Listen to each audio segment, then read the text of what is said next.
right, my Renowned fam, welcome back to the Renowned Leadership Podcast. I'm your host, Stephen Morris, and as always, thank you so much for joining us today.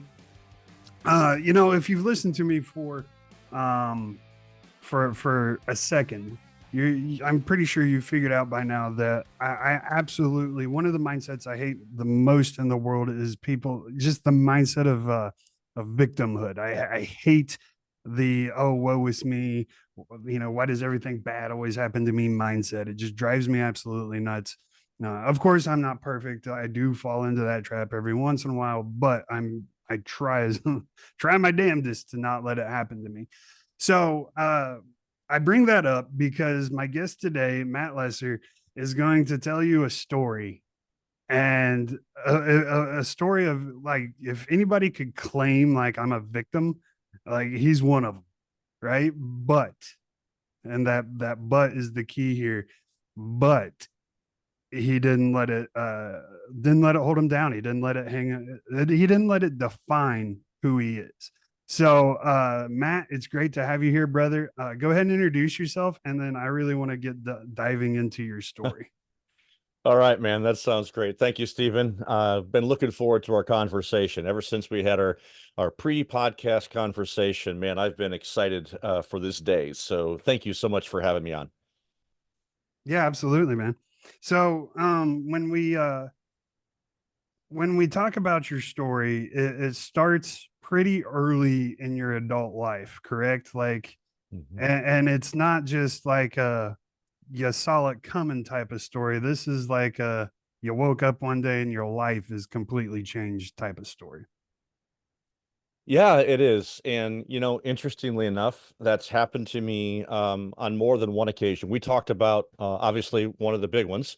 But another big one that I had, just real briefly, when I was a teenager, 14 years old, I very suddenly came down with a life-threatening illness that basically nobody knew what to do with. It was extremely rare. That wound up landing me in the hospital for the better part of a year, and so that was my first experience with something, and that's just kind of been some of my life story. I was currently diagnosed with an immune deficiency that requires weekly treatments, and so that's just been, and honestly, I'm grateful for those experiences because it's helped shape and mold and define so much of my thinking and just who I am as a person. And people ask me a lot, if you had to go through all those things again, would you? And the answer is I absolutely would. Because without going through what I've gone through in my life, I'm not sitting here today having this conversation with you for many reasons. But the Yeah. story, yeah, go ahead. Sorry. No, I thought you were done. Keep going. No, I was just going to dive into the story that you and I talked about. Do you want me to Awesome. go into Yeah, it? yeah. Okay. All right, great.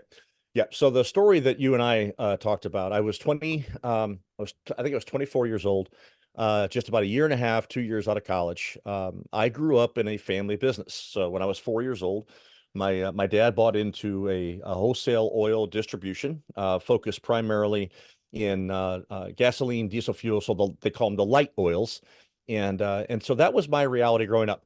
And as time went on, he expanded into convenience stores and retail locations and those kinds of things. Um, so I didn't really know anything other than business. And so I was one of those, strange kids that when I went to college, I knew exactly what I wanted to study and I did not deviate. I never changed my major once. I knew I wanted two majors and two minors. That's exactly what I did. And so after I graduated, though, during college, I began to realize, I don't know if working with my dad is going to work. He and I we just didn't see eye to eye on, well, most things. And so, but I needed a job. And so I graduated and I needed more than a job. I needed the affirmation of a father, and which I didn't really get much in growing up. There was always high expectations, and basically it was, if you perform, then you get my acceptance and love. But if you don't, then you're dead to me, kind of a thing. And you never Um, quite perform good enough to quite meet those expectations. You're always just a hair short. a hair short. You know, case in point, I graduated college with a 4.0.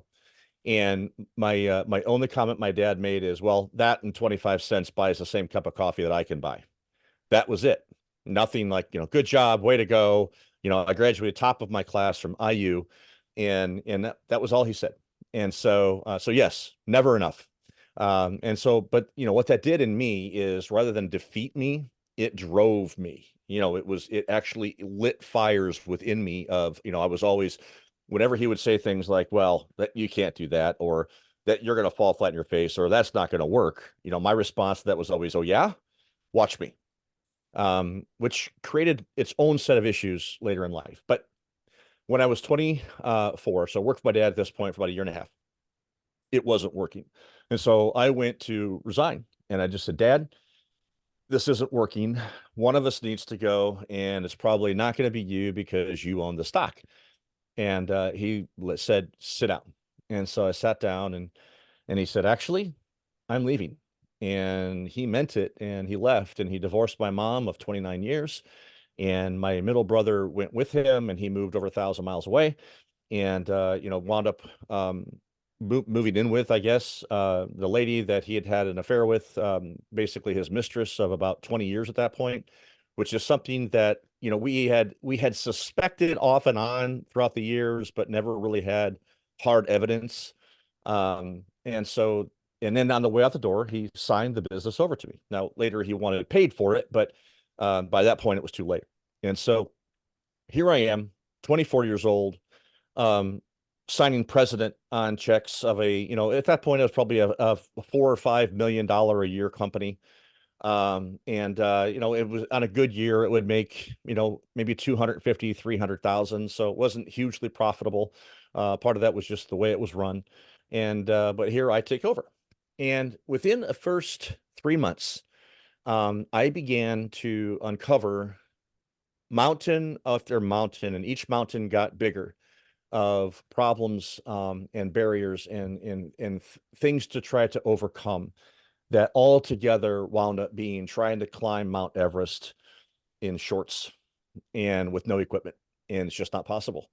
And so the first one was I began to have suppliers call me and say, hey, we can't ship you product. And I'm like, why? And they're like, well, because you owe us money. And I'm like, I don't know what you're talking about. On my end, I show we're paid. Well, when they started to send me the statements and bills, I realized what happened is that checks were written to them and then voided and then written to another bank account, in a secret account that basically I'm not sure how much money ultimately was in there, but I had over $1 million in trade debt that I had to figure out how to pay, and on a company that made basically $250,000 a year. So it just wasn't going to happen. And then the second one was we had several locations, convenience store locations, and two of them in particular had underground storage tanks that were leaking diesel fuel. I think one was diesel fuel, one was gasoline, and they were polluting neighboring properties. That's big, big no-no. EPA gets pretty grumpy about that. The third one, and this was the final one that pretty much the proverbial straw that broke the camel's back. The IRS withholding tax was not paid for over a year. And so the IRS was now coming after me because they really don't care who did it. They just care who's in the seat now because it was owed by a corporation. But withholding tax, they can pierce the corporate veil and get directly to who's ever in the seat. And that was not me. And so they were threatened criminal prosecution. I was looking at potential jail time for something that I did not do. And so I'll stop there for a second if you want to chime in, and then we can move on. Yeah, man. Like, I mean, it's incredible to hear this, to hear the level of depravity some people, and I don't mean to bag on your dad, but like that's just pretty messed up, like the level of depravity some people will go to try to find, I guess, fulfillment in their life. It's insane. So I guess my biggest question is you made the statement that all these things happened, and like you said in the beginning, it started happening at an early age. um what do you think is the key for you that didn't allow these things to defeat you? That's a good question. I think part of it is just the way that I'm wired. I think part of it is, as a result of going through what I went through as a teenager, that was a defining moment in my life. And, halfway through my illness, I had a, what I call, I had a divine experience where I met God, and I literally just surrendered to him, gave my life to him. And, I wasn't healed physically that when that happened, but it changed my entire perspective. And I think that helped lay a foundation for me that changed the perspective, basically realizing, and I didn't know exactly all the ramifications, but realizing, guess what? I'm part of something that's bigger than me. And I just need to, I need to figure out what that is and kind of hold on for the ride. And so when I'm facing what I'm facing in the story, in the business, even though I spiraled into a deep clinical and eventually suicidal depression, because I experienced acute anxiety. I didn't sleep, panic attacks, and it just kept getting worse and worse and worse. And so, literally, 7 months after I took over the business, I'm on the verge of taking my own life, because I didn't see any way out of this thing. I didn't. I was basically helpless, but more importantly, I felt hopeless, and because I was just completely scrambled, and I didn't know what to do. Right. And it's not just you, because now you got you're 24 years old at this, or probably 25 at this 25 point. now. Yeah. And 25 years old, and now you have your mom, I believe your youngest brother Yep. or youngest sibling. I don't remember. Yep. I think you're all brothers. Youngest brother. Yep. And so you And have my your wife. mom, your wife, and everybody's looking at you, Yep. and they're like, fix it. And you're like, I don't know how to fix it. But I Right. mean, I can't imagine the amount of stress and pressure that was on you on a daily basis. And when we talk about suicide and stuff like that, it's something that cuts very deep into my heart as well, because I've been there. I've had several friends commit suicide, Mm. and that's always what it is. It's not necessarily that you can't find a way out, or you feel like you're never going to get out. It's that feeling of hopelessness Yes. that is just so daunting and destructive in your life. Yeah. And, the way that I've described that, first of all, Stephen, I'm so very sorry that you've had to experience that kind of loss in your life. I know how devastating and destructive, that is. The way I described the hopelessness is, for whatever reason, the word picture I had is I felt like I was in this deep, dark pit where it was completely black. I couldn't see a thing. And the walls I felt were like covered in glass. So there was no way possible to climb out of it. And the further in that pit that I went, I finally got to the place of saying, there's no way out of this. And so, again, by that point, though, and I learned a lot about brain chemistry after the fact. I didn't realize that, not sleeping, anxiety, panic attacks, now dealing with depression, my brain was basically constantly firing, and so the receptors were basically burnt out, because they were constantly being flooded with adrenaline and norepinephrine and serotonin and those things, and so I was a mess, and it literally clouded my thinking to the place I was almost took my life. And but literally the day that I decided to do it, that's when literally miracle after miracle just began happening. That ultimately led to me getting help, which is what I needed. And ultimately after that, then several months later, led to restarting the business, with me, my mom, because I had actually hired my mom. She was working for me. And eventually when my brother got older, I hired my little brother too. But yes, I had this overwhelming sense of responsibility for my mom, my brother, and my wife, who now we've been married at that point for a little over a year. Yeah, what a way to start your marriage, right? Oh my. So, so well, and that just lends credit to her as a wife Mm, as big well, time. because she was able to stick with you through it. And I'm guessing more than likely was probably that anchor keeping you anchored to reality in most cases. Yep. Um, So you're in this pit, you're surrounded by these glass walls, and you found help. So talk about that next phase. Yep. So, so the day that I decided to take my life, I actually slept the night before because I had come to a decision and I experienced some kind of peace. Obviously, it was a distorted peace. And I actually went to my office. At this point, I had not been into my office for a couple of months. On the days, so my wife was aware that things were not good. She didn't know how bad they were because I didn't know what it was to be a husband, right? I didn't have necessarily a role model to look after. And so I thought I had to be macho. And so I tried to basically keep my wife as at arm's length with what was going on as much as possible. And so even on days I would get out of bed, and there were some days I didn't, but the days I did get out of bed, when she thought I was going to my office, I literally was going to a local park and either sitting in my truck or sitting at a park bench all day. And I go home because I could not face reality. And so, and that didn't happen all that often, but it happened once in a while. But anyway, the day that I had decided, I actually went to my office, sat down at my desk, pulled out three pieces of paper, and I was going to write three letters: my wife, my mom, my little brother. Before, not one word actually got written. And so, because I had this fleeting thought um, that I knew my parents when I was little took out a life insurance policy on me, and I knew who the agent was, who was a lifelong friend of my mom's. Rather than calling him, and this is the first domino that fell that day. Rather than calling him, I drove down to his office. And we live in a small town, right? Our business was in a small town, about 12, 15,000 people. I drove to his office. He happened to be in. I spent 10, 15 minutes with him. I don't ever remember using the word suicide. I'm not saying I didn't, but because I can't remember, but I don't think I did. And and so I left. I was looking for a suicide exclusion, right? I wanted to make sure it wasn't going to invalidate what little money my wife would have had to start over. I left, drove back to my office. By the time I got back to my office, my mom greets me at the door and says, "Hey, let's go out for tea," which is something she and I would do: iced tea, hot tea, whatever.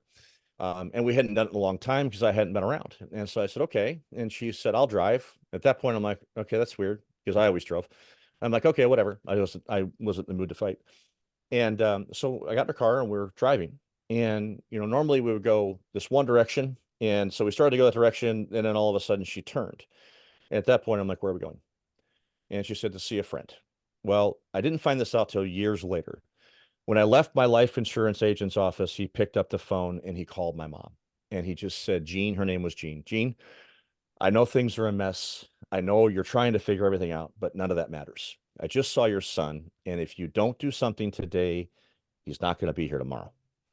And so she hung up the Wow. phone. Yep, she hung up the phone. He just picked up something intuitively.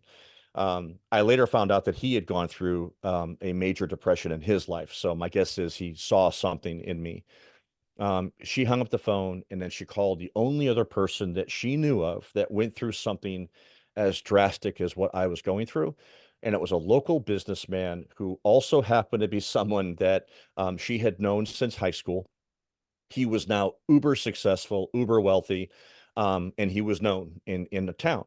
And he openly shared his story.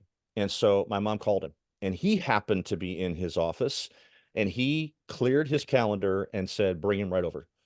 And so that's where we were going. And so as we pulled into his office, so I knew the family. I grew up with his kids, went to the same school. And really, I didn't know him personally. What I knew of him was that he was very tall, deep voice, very rich, powerful, and he scared the crap out of me. And so I told my mom, I'm not going in there." And so she said, "Well, he said you might say that." And so he said he'd be willing to come sit in the car with us. So went into his office. We spent, I think, 6 hours that day with him and just kind of unpacked everything.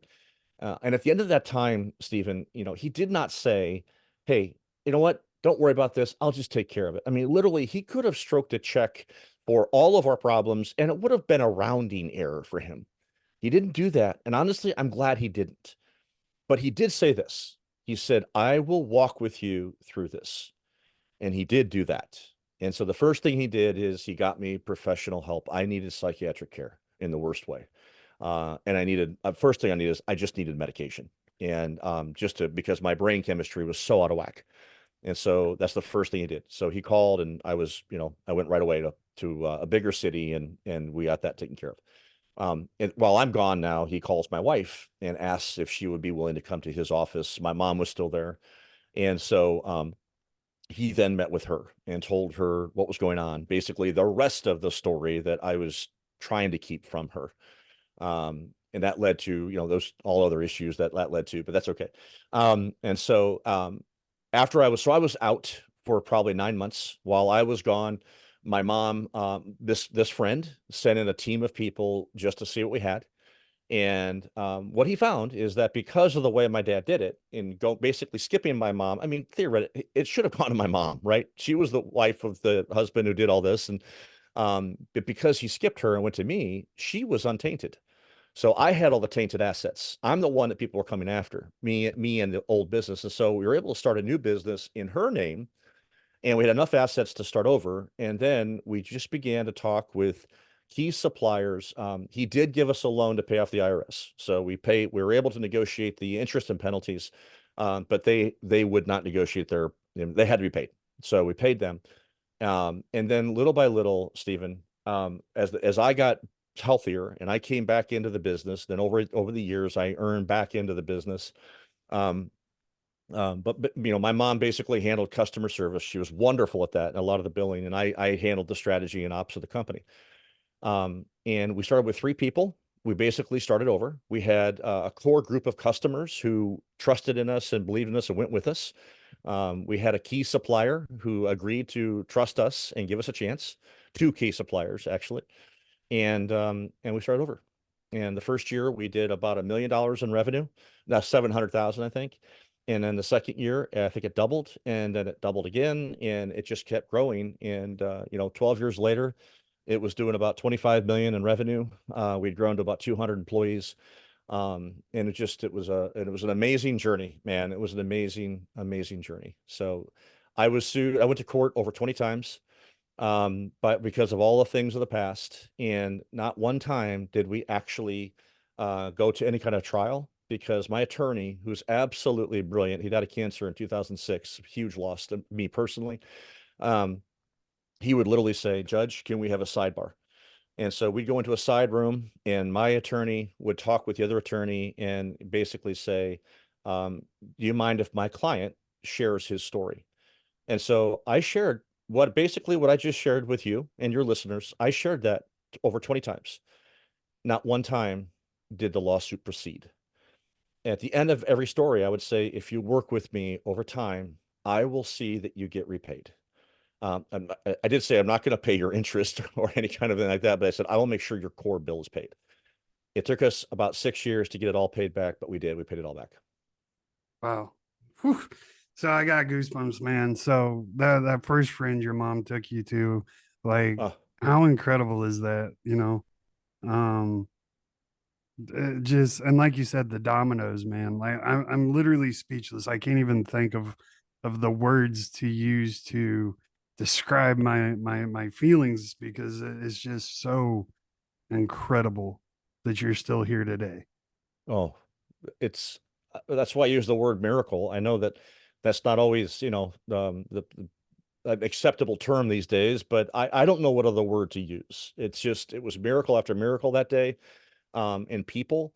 And, one of the biggest lessons that I learned so many lessons that we don't have enough time to talk through all this, but, on coming out of it, once I got past the initial sting and I got past psychiatric care, I transitioned into counseling and my wife joined me. For 6 years, she and I went to counseling every week. In addition to that, this businessman took me under his wing and he mentored me and we met every week. And there were 2 other men that really poured their lives into me during these first few years of the business starting to take off and grow. And two of the biggest lessons that I've learned through this, so that there are 2 lessons that I really, I live out these principles today. And the first is that I need God, and the second is I need people. By nature, I'm a maverick. I'm a loner. I'm like, hey, I watch me. I can do this myself. I don't need you. And didn't work for me. I mean, it just didn't work. And it wouldn't work to this day, even in my new business. And so, um, and that was huge for me. And I needed to go through what I went through to really not only see that, but to accept it and embrace it. I I agree completely. And I want to if this is too personal, tell me. Um so you one of the things that you hit on, and I don't know if you've heard of the independent music artist called Dax, Dax. Hmm. I have not. He wrote a song a while back called "How to Be a Man," Hmm. and it just watch it, play it for your sons. It's a powerful song, but the best part of it is it describes the nonsense that we go through as men, that you were going through trying to do what you were trying to do. And like you said, you had no good example of what to do, so you just thought you had to keep your wife completely out of it, when in reality probably a lot of this could have been avoided had you included her, because it's a fresh set of eyes, a fresh brain, someone to just kind of help you work through the thoughts and the processes and the feelings that you're going through. When she found out, what was her reaction? First, I'm going to assume she was pretty ticked off that she had been kept in the dark. I'm going to assume that was her first reaction, and you can correct me if I'm wrong. But what after that? What was it like to work with her through this process? Yeah, great question. So my wife, as driven and intense as I am, she is as peace loving and loving of harmony and as strongly as I am on the opposite side of that. And so, yes, she was upset. I wouldn't say she was ticked off. I think it was more hurt.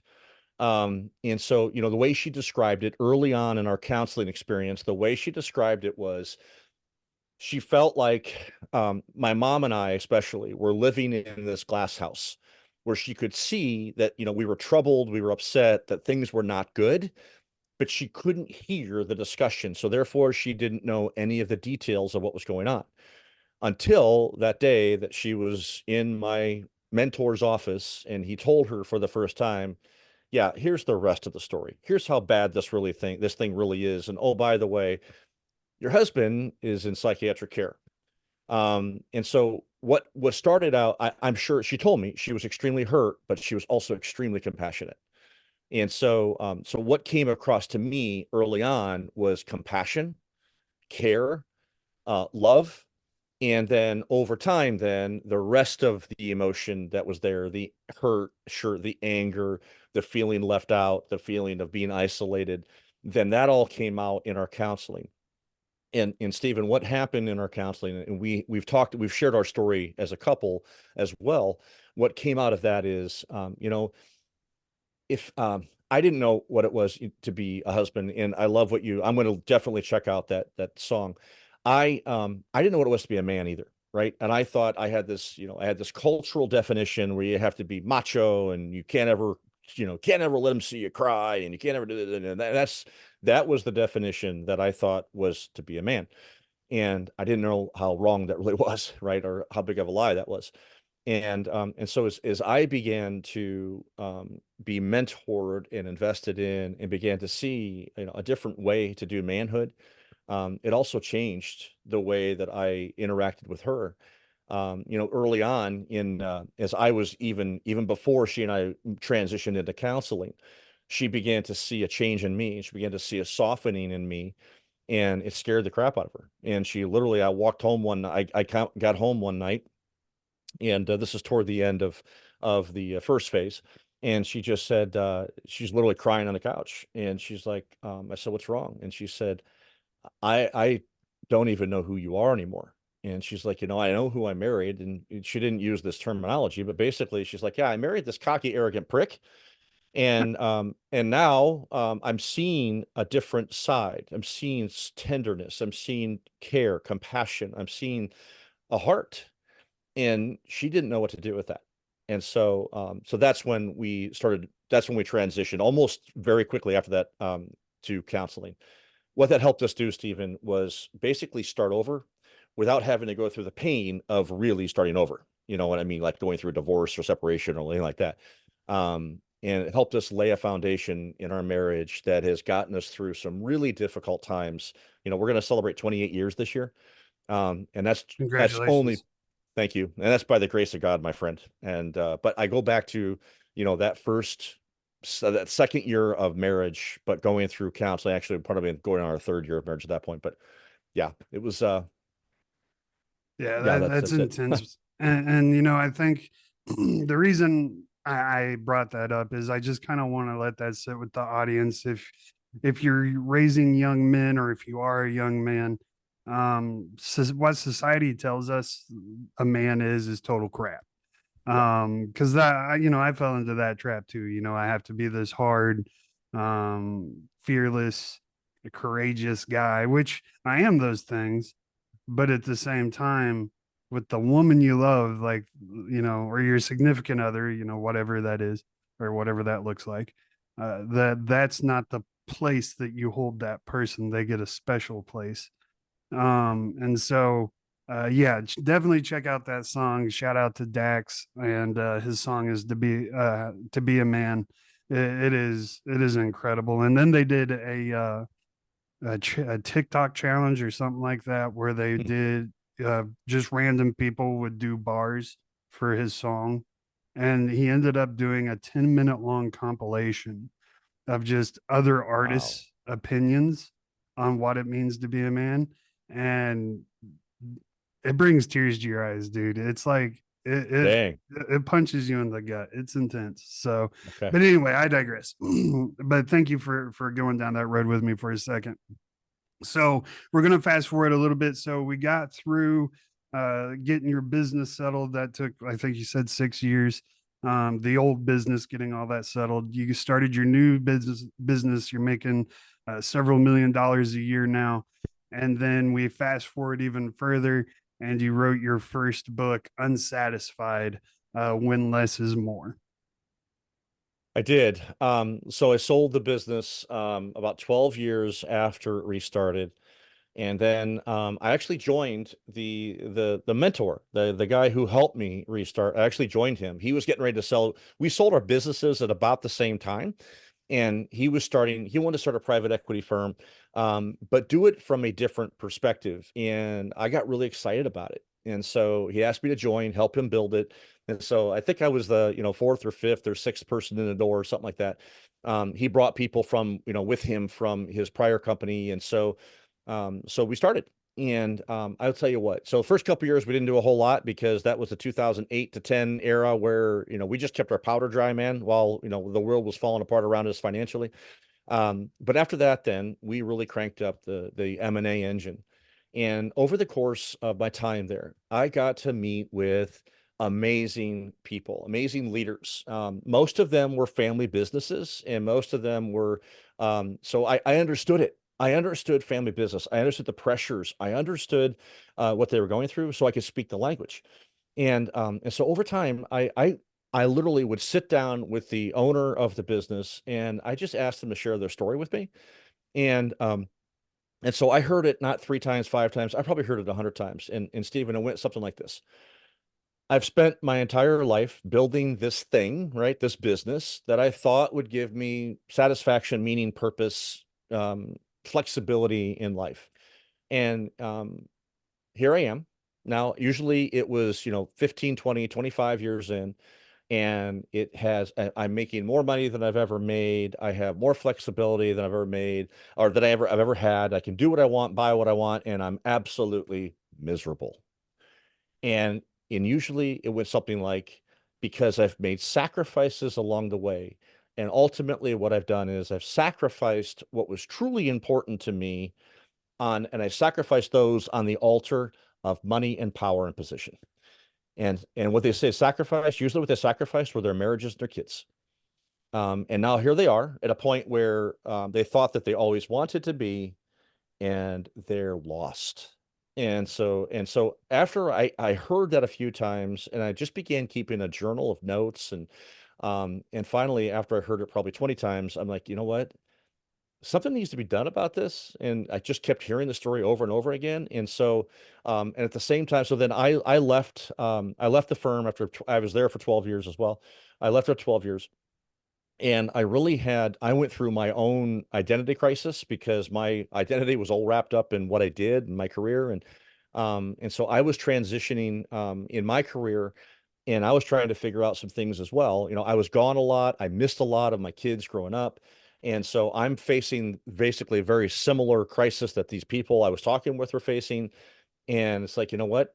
There's a different way to do life. There is chasing, what our culture says is the American dream and all these things. It doesn't work. At least it didn't work for me. And it didn't work for many of the people I was talking with. And so it's like, what is it? What is the core? And so this whole thing of unsatisfied became very, very real to me. And I just started writing the book.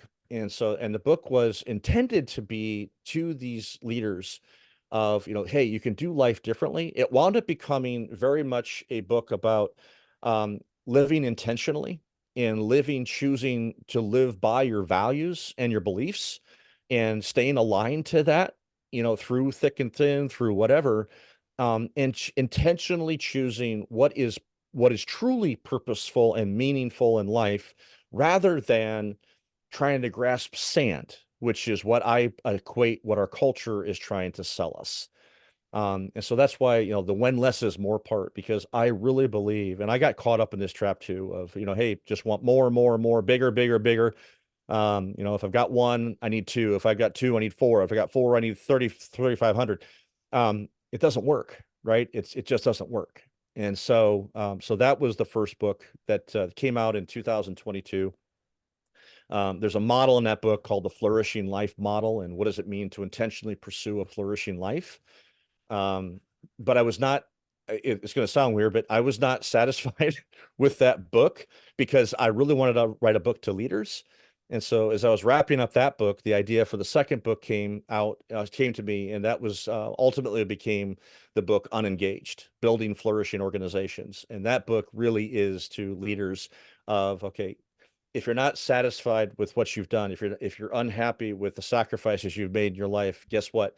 Just like you can live intentionally a life of purpose, you can also build an organization that is also purposeful and meaningful. And here's how you do it.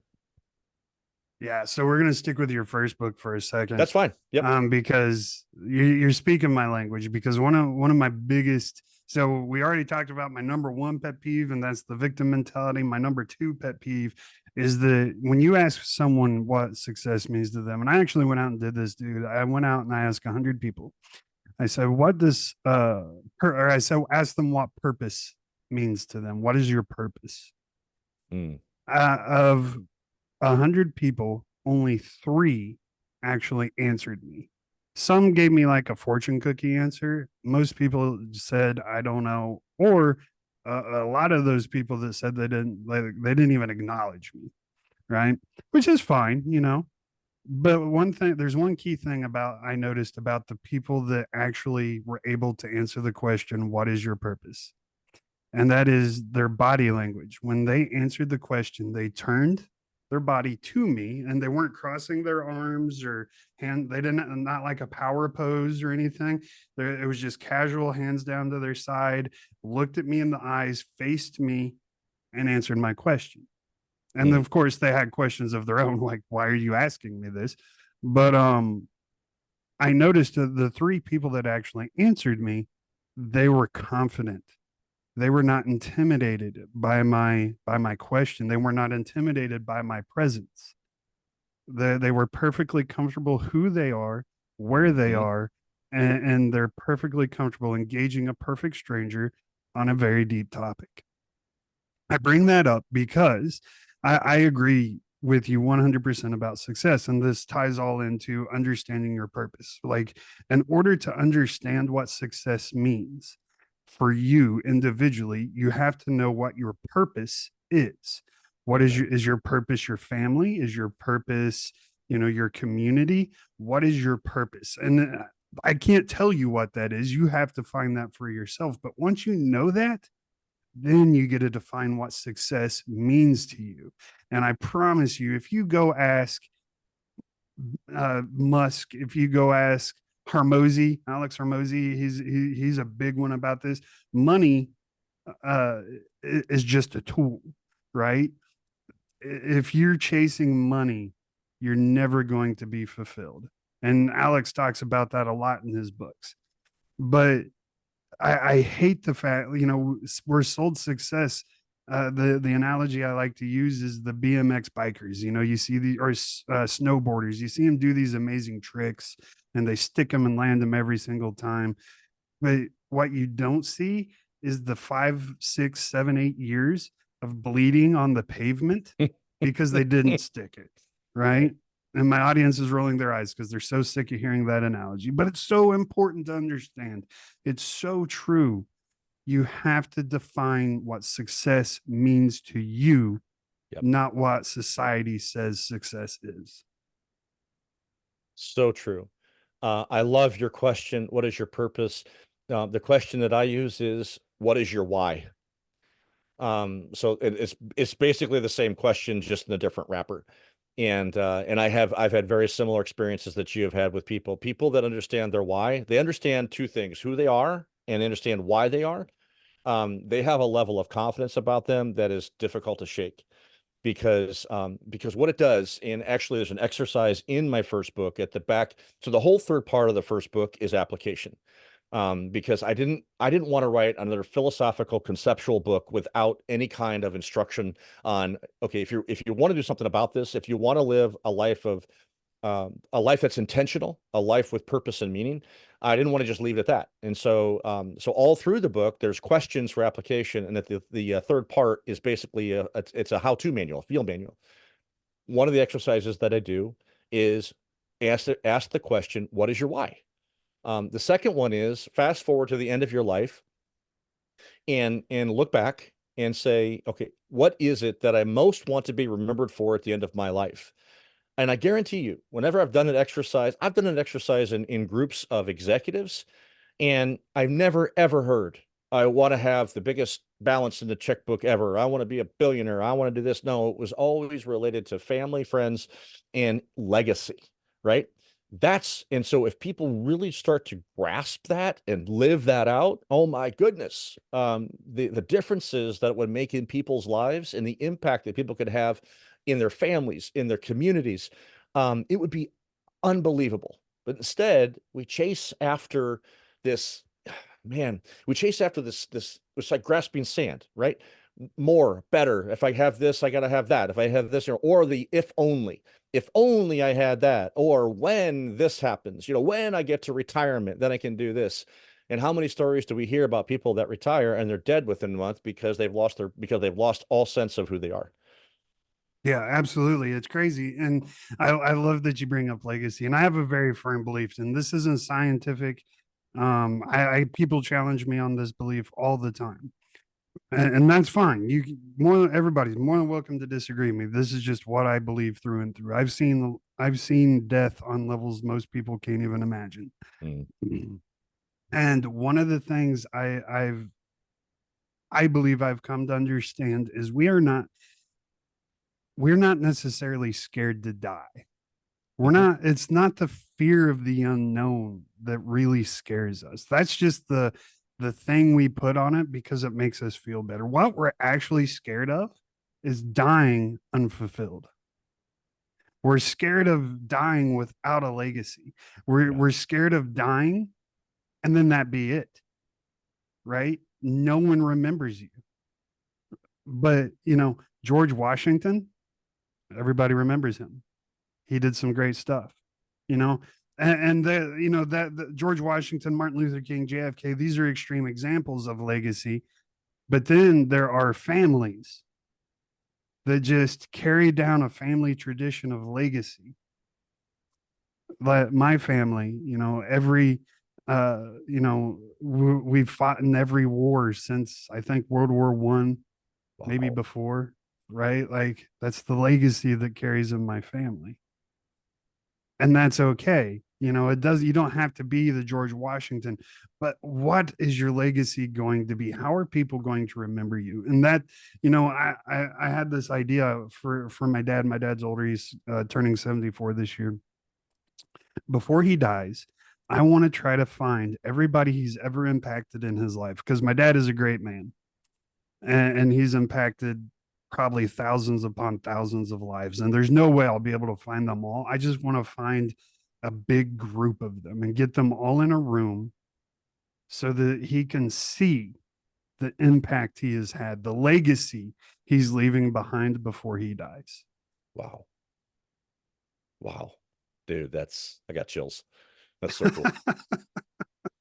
But I mean, that's the thing, man. Like when we look at our life, all we see is regret. Mm, I wish I would have done this. I wish I would have started my own business. I wish I would have wrote the book. I wish I would have gone to the gym more. I wish I would have ran the Boston Marathon. I wish we have all these things that, oh man, that'd be so cool to do, but we never freaking do, because we get so wrapped up in what society tells us we should be doing, hmm rather than doing what's in our heart, what's in our soul, right? And it just drives me nuts. It makes me so angry because so many people die every single day without living a truly fulfilled life. I completely agree with that. And I think that, and I think you're spot on there with, as I've said before, I'm not afraid of dying. I'm not afraid of death. I'm afraid of facing the end of my life and saying, the biggest thing, one of the things that keeps me up at night is, what is my legacy? What have I passed on? And you know what? I do have some regrets in life. I don't have a lot, but I have some. And it's like, okay, how do I make amends? How do I reconcile some of those things that I know need reconciled? And because I think otherwise your legacy is always forever tainted, right? And so, how do we live a life of purpose and meaning? And that's why I love your question. What is your purpose? Or my question, what is your why? And really living into that. Really understanding. Okay, this is who I am. This is who I'm meant to be. This is who I'm becoming. And out of that, I need to live.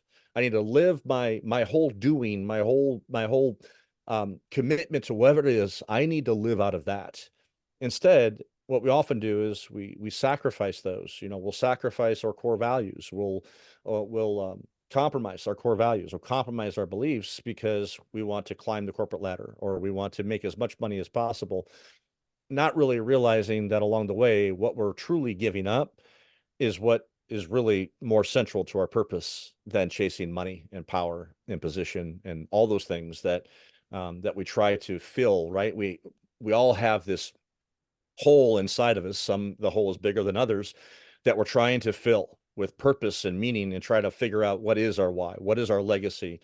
And if we don't really get a handle on how we truly fill that hole, then we chase after those things that don't really matter at the end of the day. Yeah, absolutely right. And I just want to I want to put a disclaimer on this, right? Like I understand we're talking in generality, right? If you're listening to this and you're like, yes, that sounds great in practice, or, sounds great, but put it into practice, right? My advice to you is every week, just carve out 3 hours where you go sit in a room by yourself, no technology, no phone, no books, no distractions. You just go sit in a room by yourself with your thoughts and just think, who are you? What are you? Why are you? And the I five love it. W's: who, what, when, where, why, and how. Love it. Right? Answer those questions about yourself. Learn yourself, because the problem of the 70 some percent of people that ignored me, it's not that they're incapable or there's something wrong with them. It's just they're either scared of figuring out who they truly are, or they're too lazy to do the work, or they just don't know they need to do the work. They're too busy wrapped up in their day-to-day life. But I promise, you want to start changing your life, the first thing you do is just 3 hours a week. And it doesn't have to be 3 hours consecutive. It can be broken up, however you can find time to do it. Just 3 hours a week, spend time alone by yourself and shut the world off and just think and reflect and identify who you freaking are. And I promise that day, the day you start doing that, you're going to start instantly feeling a bit more grounded, a bit more centered. It's going to start changing your perspective little by little. By the end of it, you are going to be living exactly what we're talking about. I do it to this day. I still do it every single week. And I try to do more than 3 hours, to be honest with you. That's my happy time when I just get to shut everything off and be Love when it. nobody wants me. But yeah, just I get that it sounds crazy. Just do it. I promise you, it's going to change your life.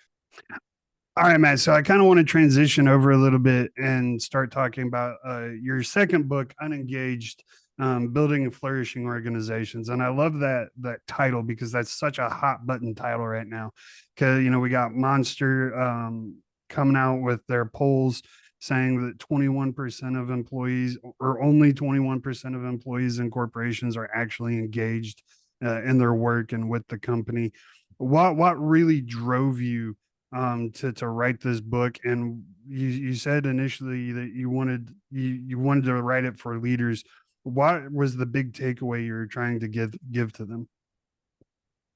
It started actually when I was writing the first book, and my heart's desire was to write a book to leaders about living intentionally. And the first book was really toward individuals. So any individual that wants to live a purposeful, meaningful life, and kind of plot a path in life toward flourishing. That's what the first book's all about. Naturally lends itself to leadership as well. But at the core of my business is consulting. And so I work a lot with family businesses, strategic planning, human systems.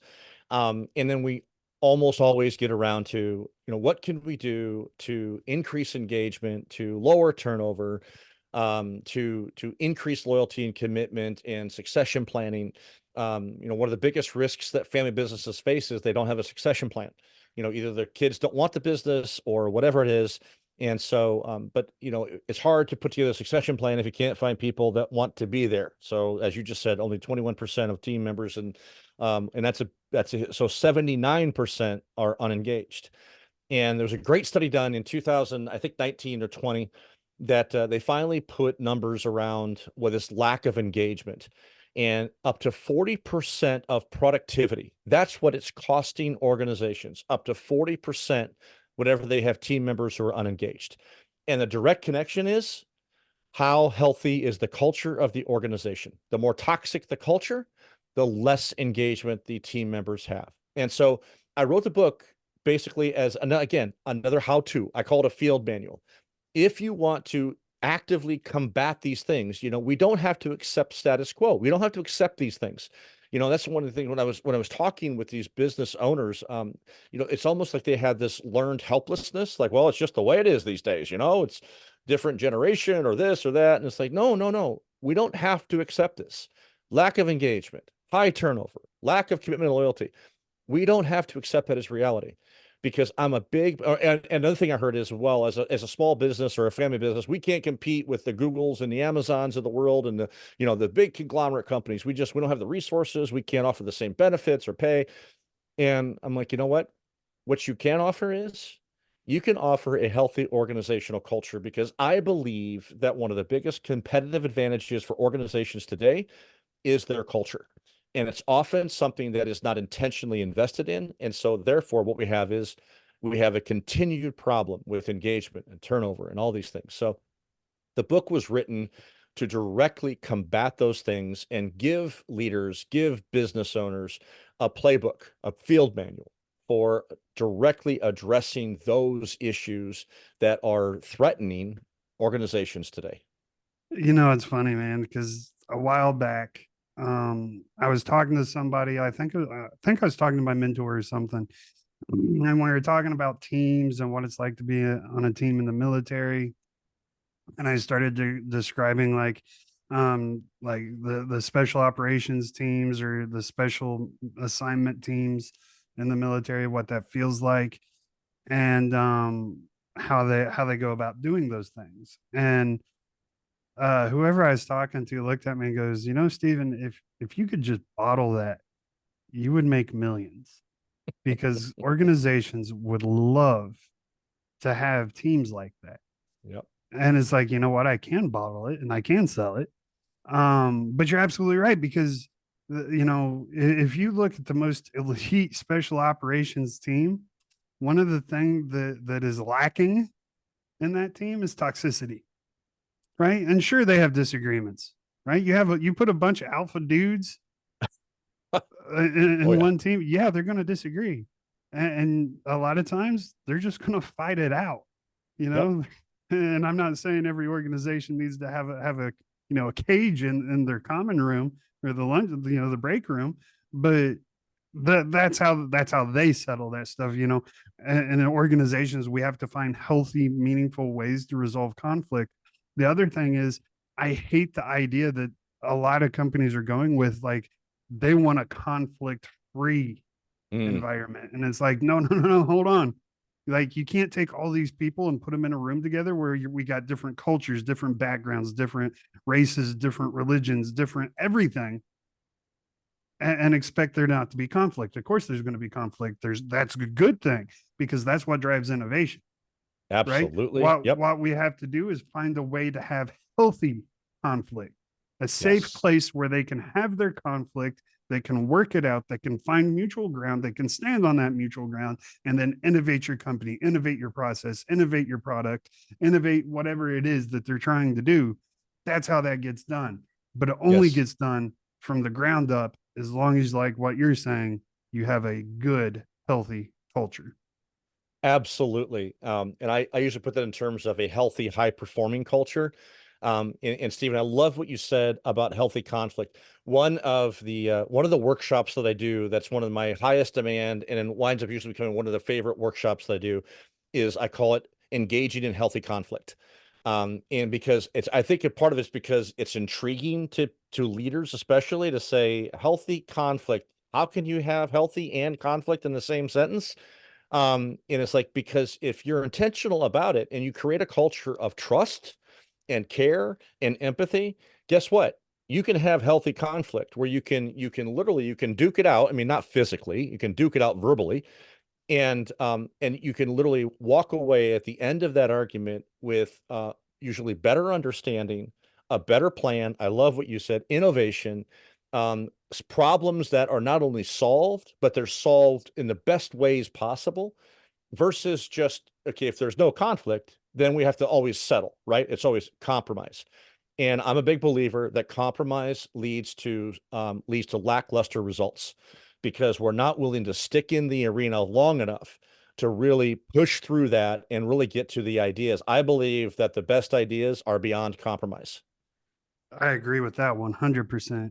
And what that's going to do, correct me if I'm wrong, but what this all leads to is a team of, not necessarily, you know, and it's like everybody's like, oh, Steven, you think everybody should be best friends? No, absolutely not. I don't think Mm-mm. that at all. Nope. But I think, like, you know, you should have a good working relationship with everybody in your office, right? And at the end of the day, whenever it's like, okay, we just, like you said, had a verbal sparring match. You know, we verbally beat each other to death trying to resolve this problem, and then when you leave work, and we're okay. You know, hey Bob, have a nice weekend. Hey, you too, Steven. I hope you have a good time at your son's t-ball game. Whatever. Like, that's what it should feel like. And I can actually attest, you know, one of my best friends in the world, I met him in the army, and we have fought, like physically fought, more times than I can count, than I can remember. And the funniest time, man, I think we were in Iraq, and we were in this tiny, tiny little tent, and it's where we slept. And there's like 16, 17, 18 of us in this tiny little tent. Yeah. And Kelvin and I, we get in this argument about something stupid, I'm sure. And finally, it's like, so you have to imagine Kelly, he's like 6'2", 262, just this big, angry black dude. He played defensive end at Troy. Like, Wow. just he's quick, he's big, he's angry. And then you got me, big angry white dude. And like, so we're about to just throw down. And one of our other buddies, Jason, gets in between us. And Jason's just this little guy. And he literally got thrown out of the tent. Oh, And then Kelvin wow. and I went to kicking each other's asses. I love it. I love it. But the thing is, we would fight each other, and then we would get up and we would be friends Yep. Well, almost instantly, because it wasn't personal. That's just how we were resolving our conflict, our issues. yeah. And we didn't even become friends. We, in order for us, I hated him when I first met him. Oh man, he was such an arrogant douche. But and it took us fighting each other to finally start liking each other. Wow. And Wow.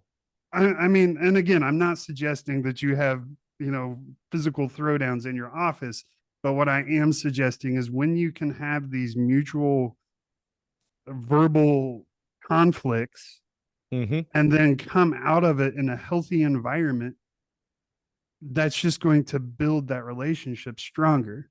Yep. And I'm a firm believer in it. And I can tell you many of stories like that. But whenever you have these conflicts, man, it's about the trust that That's it. comes from it as well. Because it's like, okay, we just had this verbal conflict. Maybe I was wrong, maybe I was right, I don't know, but I still trust that you and Yep. I are going to be able to work together at the end of the day. If I don't Yeah. trust you at all, Yeah. then that's not going to happen. We're just going to hate each other. That's going to just drive that toxic environment even further. And our culture is just going down the drain before it even had a chance to get started. I love that, man. And one of the things that I harp on, and I teach this in, again, the healthy conflict workshop, is trust that the other person's intent is good toward you. Don't trust that they have ill intent. If you think that the other person has ill intent, you will not be able to have a healthy conflict because you'll constantly be offended. You'll be thinking they're trying to get you or whatever. When you can build trust and you can, even when somebody says something that's offensive or it stings a little bit, if you maintain the perspective of, you know what, I trust this person, I know this person, I believe they have good intent toward me, it changes the conversation, it changes the narrative, and you can have that healthy conflict. It's when towards the latter part of my time in private equity, I hired this guy from the UK, originally born in Monaco, actually. And so he and I became friends. I recruited him. He came here and he worked directly for me for several years, 3 or 4, I think, actually. And and at the time, I was trying, still in my team. I was in charge of the investment side of the PE firm, and I was really trying to instill a lot of what you and I had been talking about and try to create the healthiest team possible that we had. And he and I demonstrated it, right? We loved each other dearly. We trust each other dearly, but we would have we not physical, verbal knockdown, drag out fights. And it got fugly. And he and I would go at it. And our team, and we didn't care. Sometimes we didn't care who heard it. Part of it was we didn't do this intentionally, but we were actually demonstrating for our team how you can have a very intense verbal altercation and still walk away as friends. We would finish fighting. We'd always come to some kind of resolution, maybe not right then, but we would always come to some kind of resolution. And oftentimes it was the better way. And then we'd finish and say, hey, you want to go out for a beer? And it literally blew away our team members saying, how do you guys do that? And then immediately just walk out basically arm in arm. I mean, not literally, but arm in arm and go have a beer together. And it's like, because at our core, we truly do love each other. We respect each other. We trust each other. And what we were arguing about is we were arguing about the problem that we needed to solve. And he was not the problem. I was not the problem. And we knew that. We knew that the problem that we were trying to solve was the problem. And I had one perspective and he had another. And so we just kept negotiating and talking and fighting to try to fully understand, okay, what do you see? What do you see? What do you see? And, I disagree with what you see. I disagree with what you see, blah, blah, blah, blah, blah, back. And finally, oftentimes, I'm not going to say always, but oftentimes, most times maybe, we would come to a resolution and solve the problem in a way that neither one of us initially thought was possible. And it was usually something that was better than what either one of us thought initially. Yeah, absolutely. And I think the other thing is you both understood it's not, I think you said it already, it's not personal, right? Yeah. It's just you're solving a problem. I'm not trying to personally hurt you. Yep. I'm not trying to damage your character or attack your character. It's just I disagree, That's the and key. I think you're kind of being dumb about this. You know, it's not personal at all. And Right. so yeah, I love that. You know, in my team, it's um one of the most annoying things out there is I send them something. I'm like, hey, check out this video. Tell me if it's good. Oh yeah, it's great. Love it. Mm. That's not what, you know, like, okay, let me rephrase that. What could I do better? You Better, know, better tell question. me, yeah, tell me how to be better. Like, I don't want a bunch of people that are just going to pat me on the butt and send me out the door. I want this product to be the best I can produce. I can only do that if I have a bunch of different brains and eyes looking at it, going nitpicking it, That's right. right? And Yep. it's okay because I understand when they say, Steven, you're not looking at the camera enough, Hmm. right? That's not a personal attack against me. It's I literally don't look at the camera. Yeah. So for some reason it's hard for me. So yes, thank you for that, you know. And so I mean, when you have that culture intentionally, and I think that's the most important takeaway from this is what we're talking about right now has to be done intentionally. It doesn't just happen. It does not just happen. You have to build it from the foundation up Yep. intentionally and on purpose. So unengaged, correct me if I'm wrong, you have step by step, this is how you build this culture, Yep. and we're going to walk with you through it in this guide. You got it. Yeah, and so basically Unengaged, it's a three-part book. Both books are three-part books. Unengaged starts by unpacking the three pillars of a flourishing organization: empathy, empowerment, and excellence. And then the second part takes the flourishing life model from the first book and applies it to organizational culture and specifically team members. And how do you help people optimize their potential and get to a position in your company where they're flourishing and giving back. And then the third part is again all application. So if you really want to do this, if you want to intentionally build a culture where people are excited to come to work and you want to and you believe that your organizational culture is a competitive advantage even over the Googles of the world, this is how you do it. And so there's a basically it's a map, it's a roadmap, it's a field manual, whatever words you want to put around that. What are your three E's again? Empathy, empowerment, and excellence. So I'm not sure who stole this from who. Wink, wink. You stole it from me. What? But mine are the three C's: community, consistency, and clarity. Basically the same thing. Yeah, I love it. That is awesome. Awesome, awesome, awesome. So, brother, we're running out of time. Okay. But thank you so much for coming on here, being so open and vulnerable with your story. I genuinely do appreciate it because there's so much we can learn from other people's stories when they're willing to share them. And so, from the bottom of my heart, I'm thankful that you did that. I'm thankful that you're here. I'm thankful that your insurance agent. You know, contrary to popular belief, not all insurance agents are bad people. I'm So thank true. God you had a good one, and Yeah. he was able to get you the help that you needed. Thank God for your mentors, your mom, your wife. Yeah. Man, couldn't imagine. So before we bounce though, go ahead and tell everybody how they can find you, get a hold of you, get a hold of your services, get a hold of your books. The easiest and the best place, it's everything is right there, including links to buy the books or schedule time with me if you're interested in talking about anything that Steve and I have been talking about today, is my website. And that's www.uniquelynormal.com. So the words uniquely and normal both together. So uniquelynormal.com. If you want to email me directly, it's Matt, M-A-T-T, at uniquelynormal.com. Awesome. And of course, we're going to have all of Matt's links in the bio or description below. So make sure you scroll down, give him tons and tons of love. Definitely go pick up these 2 books because they're going to be life-changing for you. And like you said, whether you're a leader or not, we're all leaders in some form or fashion, even if it's just leading our own lives. Yes. Then you have to be able to lead yourself before you can lead other people. So, pick up both books, go through them, do the workbook or the books at the end, and get your life on the right track. Hit Matt up. I'm sure he'd love to talk to you. Tell him you heard about it right here. And once you're done doing all of that, head over to renownedleadership.com and come give me tons and tons of love. Now, Matt, before I let you go, I ask the same question every time. What does it mean to you to lead like a champion?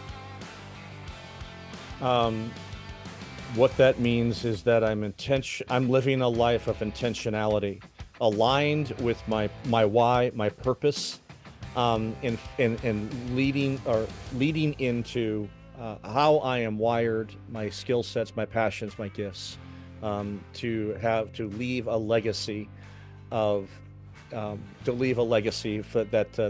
outlives me, for my children, for my grandchildren, for whatever it might be. Absolutely agree. I love it. So Matt, again, thank you for your time, brother. Definitely have to have you back on because I just love talking to you. Love the conversation. So that's going to wrap it up this week, guys. Thank you so much for tuning in again. I will see you all next week. Same bad time, same bad channel. And in the meantime, everybody, never ever forget, lead like a champion. Goodbye, everybody.